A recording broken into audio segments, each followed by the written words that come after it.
अथ द्वाविंशोऽध्याय।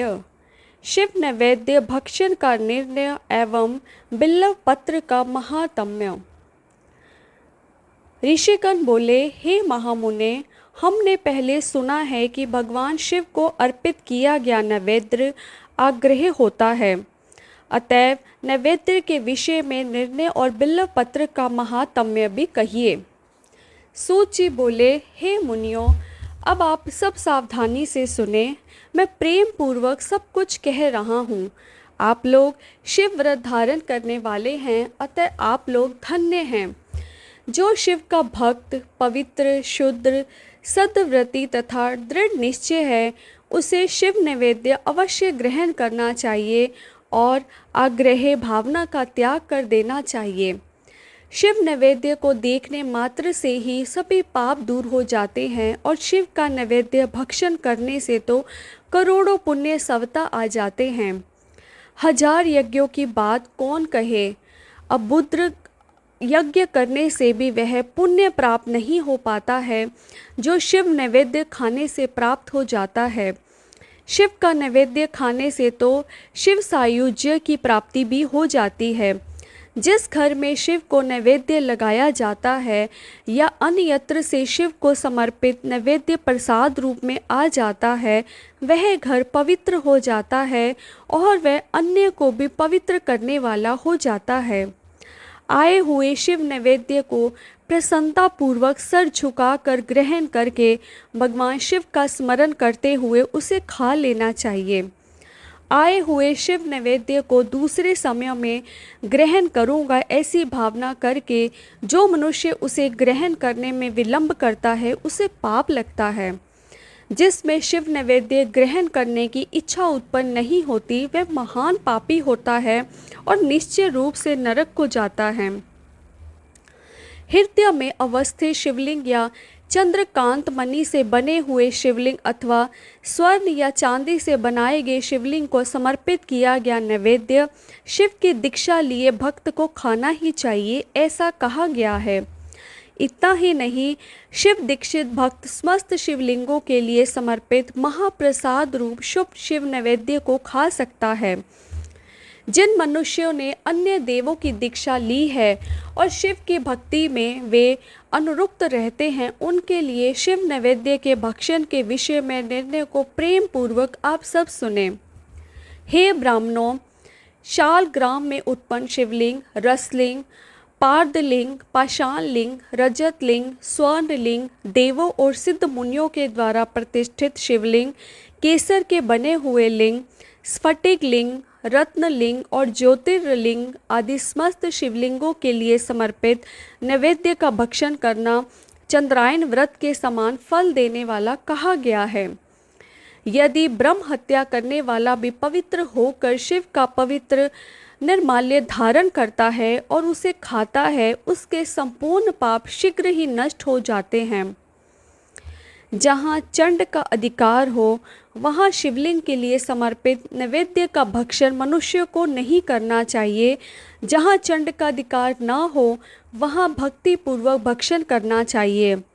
बाणलिंग, लोहलिंग, सिद्धलिंग, स्वयंभूलिंग और अन्य समस्त प्रतिमाओं में चंड का अधिकार नहीं होता।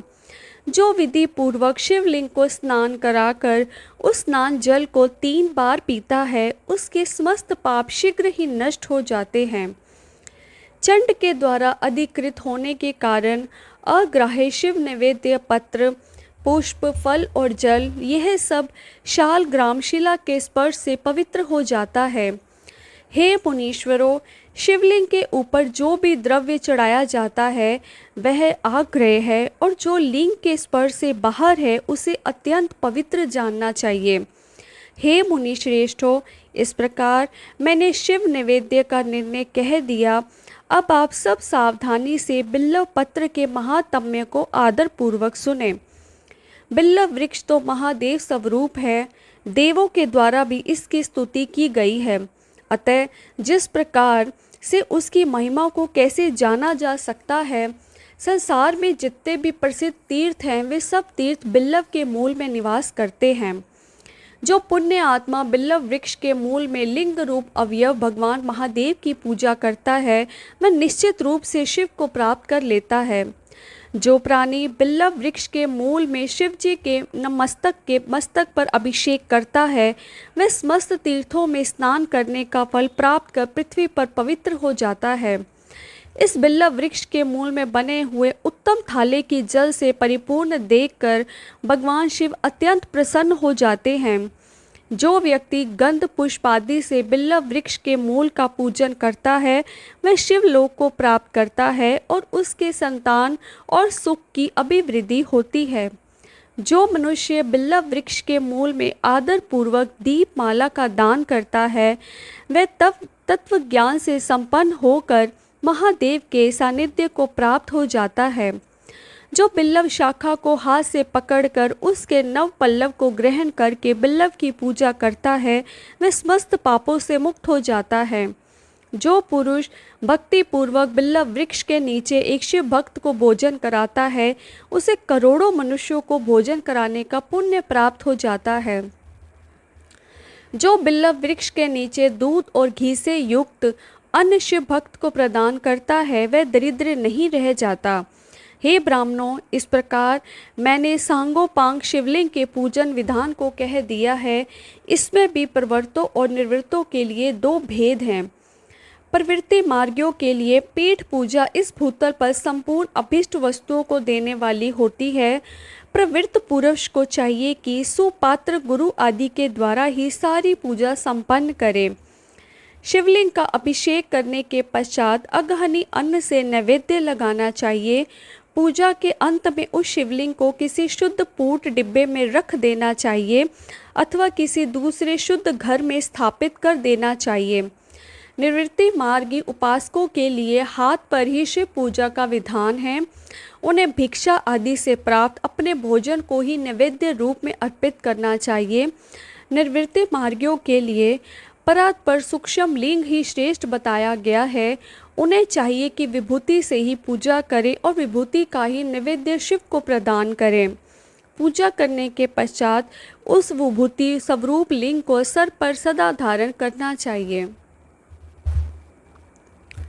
इति श्री शिव महापुराणे प्रथमायां विदेश्वर संहितायां साध्य साधन खंडे शिव नैवेद्य वर्णन नाम द्वाविंशोऽध्याय।